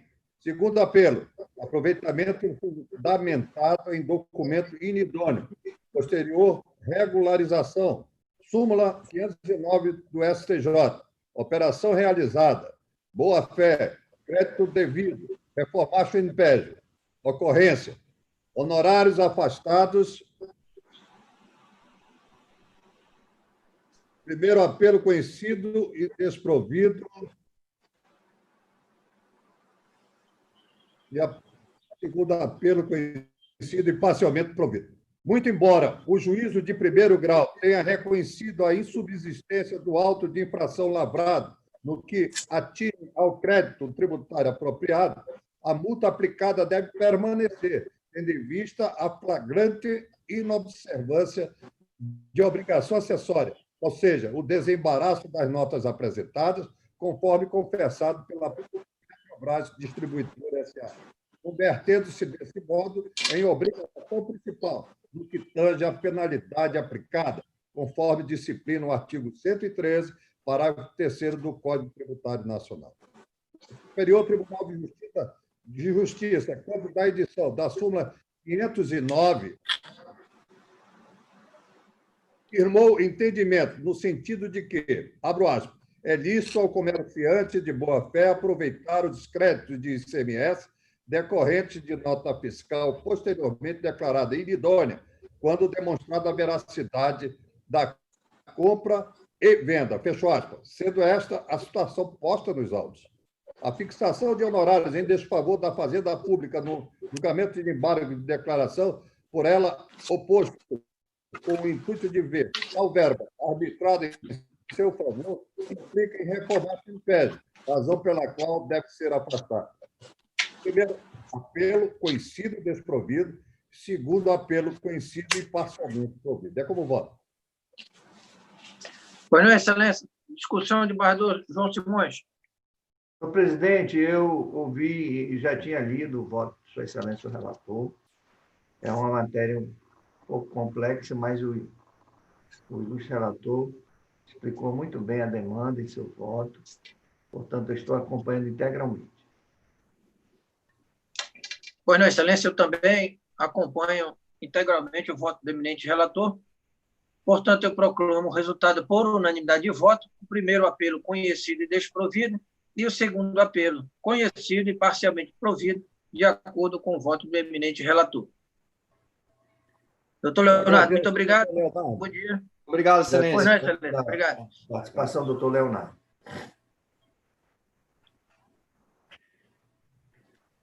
Ainda tem sustentação oral, doutora Tânia? Não, encerraram. Encerraram as sustentações orais? Já. Então, eu vou anunciar e adiar o item 28, que o desembargador Wellington continue em sessão, porque ele pediu para avisar que ainda continua em sessão. Então, o item 28 é o processo 022364939-2011, apelante é Unipar Construtora S.A., e o apelado é Paulo Roberto Chaves do Carmo. Fica adiado para a próxima sessão. Então, agora, vou passar para o julgamento em bloco. Não é isso, doutora Tânia? Só temos o 22, o 23 e o 24 que poderão julgar. E é da relatoria de quem? O 22 é do desembargador Aristóteles Turi, 22 e 23, e o 24 é da sua relatoria. São os únicos em bloco? São os únicos que restam para ser julgados? Sim, só esses. Então, o processo é o 24 meu, é? Sim, senhor. Então, eu pergunto o processo item 24 para o julgamento em bloco. Acompanhando Vossa Excelência, senhor presidente. Acompanha. Da mesma forma. Então, proclamo o resultado por unanimidade de voto, de acordo com o voto do relator. E aí, anuncio agora o item 23 e 24, é isso, doutora Tânia? 22 e 23. 22 e 23 da relatoria do desembargador Turi, também para julgamento em bloco. Alguma divergência? Não, senhor presidente, estou acompanhando o ilustre relator. Em ambos. Também acompanho o eminente relator, então proclamo o resultado por unanimidade de voto, de acordo com o voto do eminente relator. Há alguma coisa mais, doutora Tânia? Já foram todos? Desembargador Turi, alguma coisa mais? Eu só queria registrar, senhor presidente, que eu já estou vendo que o desembargador Turi já está no gabinete dele. É ou não é? Eu vi. Parabéns. É importante. Por toda asseio, higiene e... Como deve ser, né? Como deve ser. Com todas Olha, as medidas sanitárias possíveis. Só te aconselho a aplicar. Eu já estou doido para retornar ao meu gabinete também, mas o pessoal não libera. É verdade, é verdade. Eu também não estou indo lá, porque o desembargador Chalub só vai liberar a partir de setembro, é isso? Eu não sei ainda. Não tem prazo, não. Ainda mas esse teu gabinete é do TRE, né? Eu fui informado... Não, ele está no gabinete da presidência do TRE. É do TRE. Eu fui informado que já estão fazendo a limpeza por andares lá. Isso. A higienização e tal. Assim que passarem pelo 7º andar, onde fica localizado o gabinete que eu ocupo, eu vou para lá. Vou logo avisando. Claro. Olha, eu só aconselho a aplicar ozônio. O gás de ozônio, hein? Eu vou aplicar no meu gabinete, eu já falei para o Turi para aplicar no tribunal. E é bom aplicar. Eu estou aplicando, a minha filha é médica. Um pouco desse seu gás de ozônio para colocar lá no meu gabinete também. A minha filha é médica, eu coloco até no carro dela. Aqui é no excelente. Tribunal, no Graças TRE. a Deus, ninguém pegou Covid. Doutor Pedro. Meus amigos. Alguma coisa? Nenhuma. Só estou aqui mesmo no momento para parabenizar também o doutor João, né, pela ascensão à Escola Superior da Magistratura, que o doutor João faça aí uma profícua administração. Eu e a desembargadora Joana. Pois é, que ambos façam aí uma profícua administração frente à escola. O Ministério Público deseja tudo de bom aí, que realmente a escola ganhe aí a dimensão que ela merece e certamente vai ganhar com a administração de Vossa Excelência. Eu agradeço, doutor Pedro. Agradeço a toda a instituição do Ministério Público, instituição ministerial, desculpe, pelo apoio recebido, desde o início, com a participação do ilustre diretor da escola, doutor Cefaí. Isso. Quero também parabenizar o nosso presidente, doutor Ayrton. Sucesso, né, nessa nova empreitada. Sei que Vossa Excelência, eu só desejo sorte, porque competência Vossa Excelência já tem. Então, que esse período aí, como sempre na nossa Câmara, seja de muita paz, muita sabedoria e discernimento para julgarmos sempre com justiça. Muito obrigado. Apesar que eu sei que são palavras de um amigo, mas eu sei que são verdadeiras e é do coração. Muito obrigado. Verdadeiro. Bom, meus amigos, muito obrigado. Né, tá aí, doutor Turi, um abraço. Tânia, muito obrigado também. Uma boa semana para todos nós. Boa semana para todos. Declaro encerrada a sessão. Muito obrigado. Hein? Muito obrigado. Prazer em revê-lo. Até a próxima. Até a próxima.